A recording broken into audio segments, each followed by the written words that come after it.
I thought it was an amazing speech, historically important, not memorable. According to Charles Krauthammer, that's his review of the president's inaugural address. And I'm trying to figure out how a speech can be amazing and historically important, but not meaningful, not memorable. Now, I know he was saying that there weren't many lines that stood out, although his conservative colleagues picked out specific lines. That was Charles Krauthammer's review. He did mention that this was the indication of the end of Reaganism. The President Obama was announcing the end of Reaganism with his speech. I would respectfully disagree with Mr. Krauthammer and let him know that, in my opinion, it's been the GOP which has destroyed Reaganism over the last 10, 15 years, and that if President Reagan were attempting to run for office today, he'd never make it through the Republican primary. That's just my opinion. But back to the president's speech. The president gave his second inaugural address this past Monday, and I thought it was a great speech delivered memorably.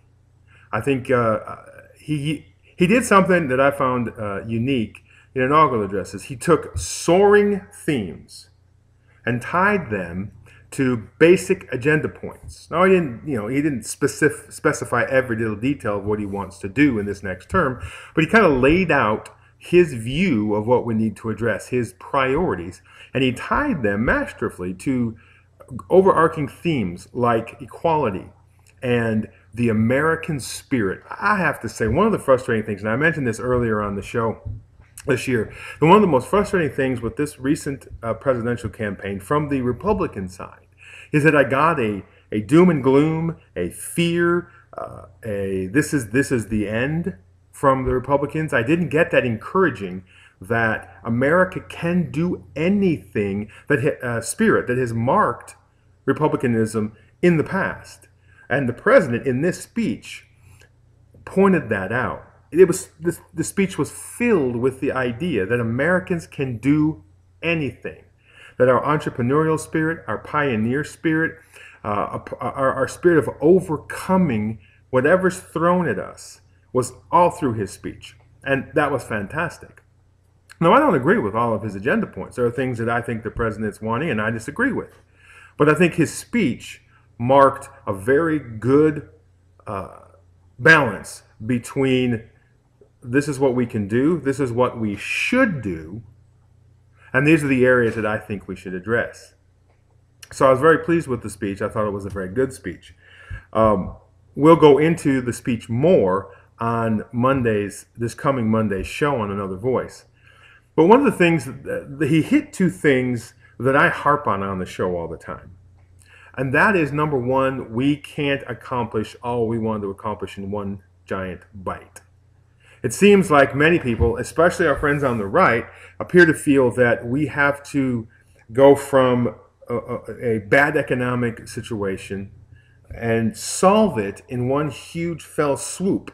It won't happen. It took us decades to get in this mess, decades of both parties causing a problem to get in this mess, and we need to do it in a responsible manner.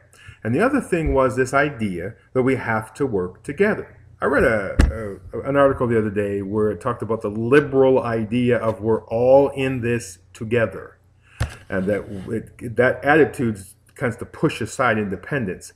And I have to say it's wrong on 2 points, because I can be independent and still work with other people for the betterment of the rest of the society that I'm a part of.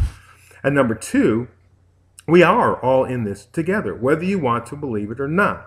Your actions affect me in some way, and my actions will affect you in some way. That doesn't mean we all agree on every single thing and all the answers are the same. It's not going to be in a society that has such a wide plethora of ideas on how to address things. But we are in this together. So working together to find a solution, one step at a time. So I applaud the president for those themes that he hit. Now, like I said, we'll talk more about this speech and other things this coming Monday. The Benghazi attack, Secretary Clinton testified today, and we'll talk about more of those things on Monday on Another Voice on Spin FM 103.3 in Greenville, Greer, or Spartanburg. Or you can later on Monday night or Tuesday or whatever, you can go to canigetawordin.com and get the podcast of what we talked about Monday, or you can go and subscribe to our iTunes channel, Another Voice with Jason and Eric. And those are all the ways you can get what we talk about on Monday. And I just encourage you that if you're out and about in the Greer, Greenville area and you're looking for lunch or supper, go over to 2428 Hudson Road and visit Doug at Little Pigs at Hudson Corner. Great barbecue, great sides, and to me, the best sweet tea in the upstate. And if you tell them you heard about them on Another Voice, you will get a free drink. So you can get some of that free, delicious tea. That's 2428 Hudson Road. All right, have a great evening.